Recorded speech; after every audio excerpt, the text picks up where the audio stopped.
Right, I want to have a cuppa and a sarnie, and then this arvo I'm defo gonna watch the footy on the telly, with a few bevies. What? Yes, in this video I'm going to teach you 14 wonderfully British English words, which is part of the reason that you don't understand native speakers when they're speaking between themselves, and also why American English speakers don't understand British English speakers. So if you want to learn 14 wonderfully British English words, keep watching.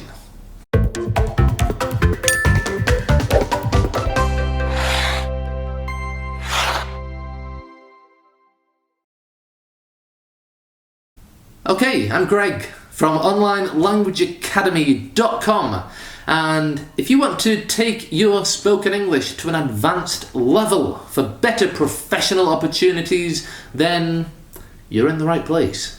Click up there and find out more. Alright, so let's have a look at these 14 beautifully British English words. Remember, the video comes with subtitles. If you want, just click below. And yeah, I was thinking the other day, why do you have such a problem understanding native English speakers? And then when I was speaking to a friend of mine and I used 2 or 3 of these words, I thought, man, it's obvious. There's no wonder, it's no surprise that you have problems understanding British English people when they're speaking together, because we have so many slang words, but words that we shorten to make them understandable for us, but definitely incomprehensible for you.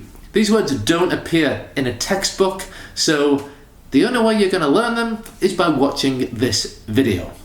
Okay, I've made a list of 14 words, and they're all words that we shorten as much as possible so that we spend as little time talking as we can. So let's start with number 1. Telly. Telly.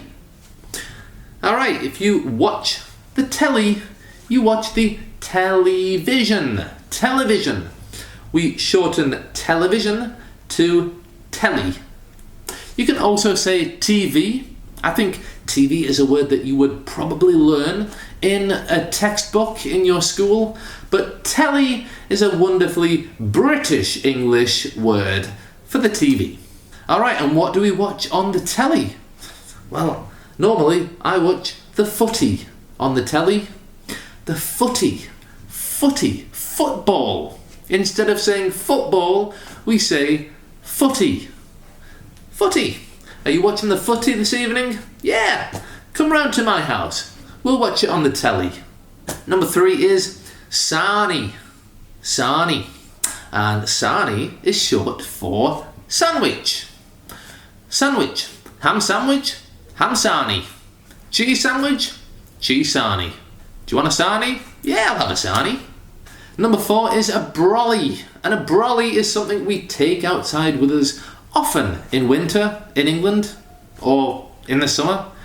When it rains, you need your brolly. Brolly is short for umbrella. Umbrella, brella, brolly, brolly. Don't forget your brolly. Now, many of my students have problems pronouncing the word vegetable. Sometimes they say vegetable.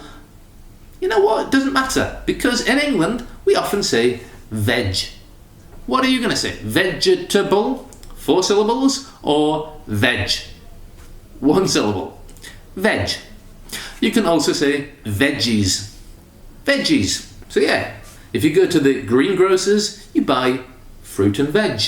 Fruit and veg. Fruit and veg. Talking of food, the first meal of the day is Brekkie. Yes, breakfast is far too long. It's an enormous word, breakfast. So we make it shorter and we simply say Brekkie. And what does every English person drink with their Brekkie? They have a cuppa. Cup of tea we can shorten to cuppa. Do you want a cuppa? Of course I want a cuppa. I'm English. Alright, the next word is bevy.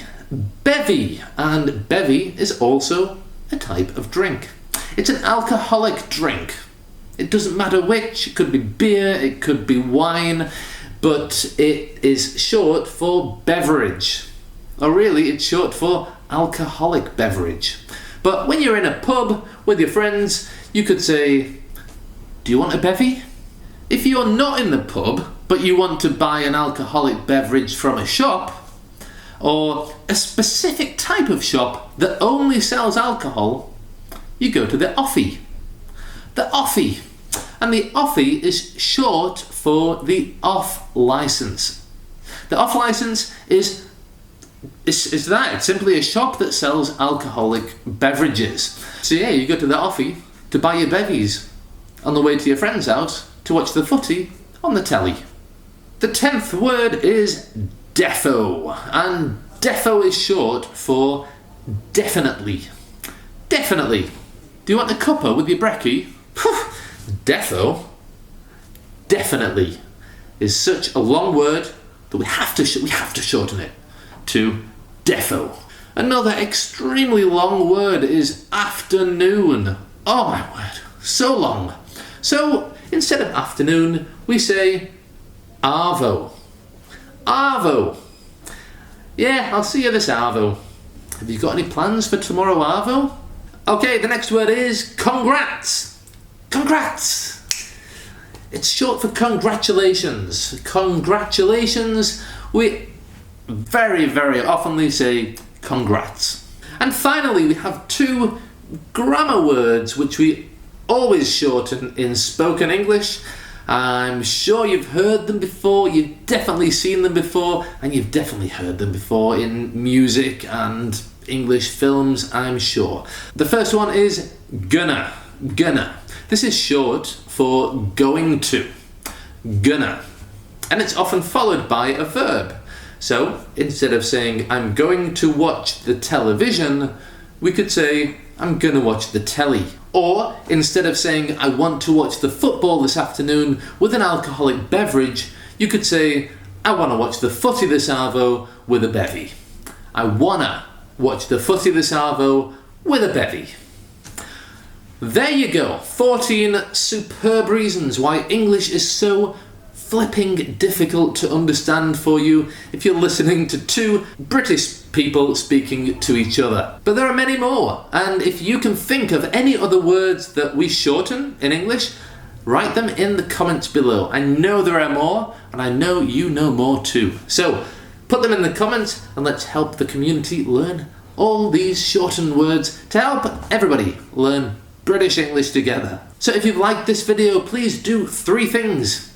Give it a thumbs up, share it with your friends, and click subscribe for more videos from me.